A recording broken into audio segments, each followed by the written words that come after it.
corruption and laziness will eventually grow into your tomorrow. So be careful what you plant. In Ecclesiastes chapter 3 verse 1 says, to everything there is a season and a time to every purpose under the heaven. In agriculture, there are planting seasons and harvest seasons. There are seasons of drought and seasons of abundance. Like it's the same. There is always ups and downs. It's not always ups, it is not always down. But as the song goes, as you have sung this afternoon, trust God. Trust His heart. And Romans 8:28 says, all things will work together for good to them that love God. You will face times when your dreams will seem buried in soil, but don't give up. Sometimes what looks like burial is actually planting. God allows seasons of silence, waiting, and growth underground and unseen.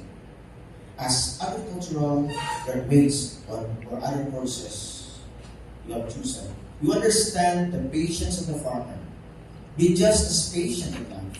Trust God's timing, even when the rains delay, or the pests come, or the soil seems yielding. Remember, you are not alone. The Lord of the harvest sees every seed sown in faith. So the importance of stewardship. Farming teaches us responsibility. You don't control the sun or the rain, but you can control how you prepare the soil.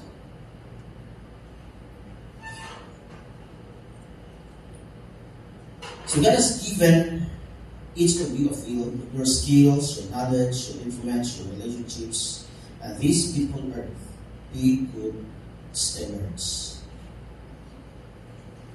Genesis 2:15 says that God placed man in the garden to dress it and keep it. This is your calling, not just to work in the land, but to preserve, protect, and bless it for the next generation. Whether you become farmers, agriculturists, researchers, entrepreneurs, or educators, remember, your work is sacred. Your profession is not just science or livelihood. It is service to God and to humanity. Always put God in the picture of your life.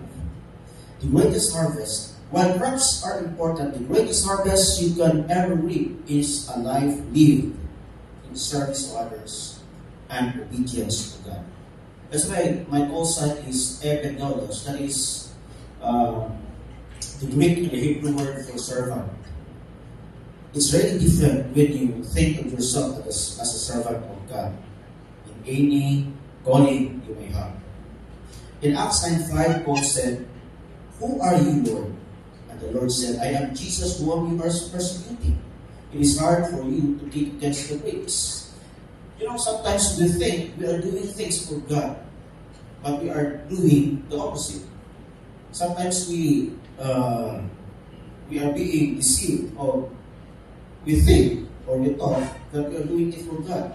So be careful and know the truth, that what you are doing is truly what God wants, and you will know it from the Bible.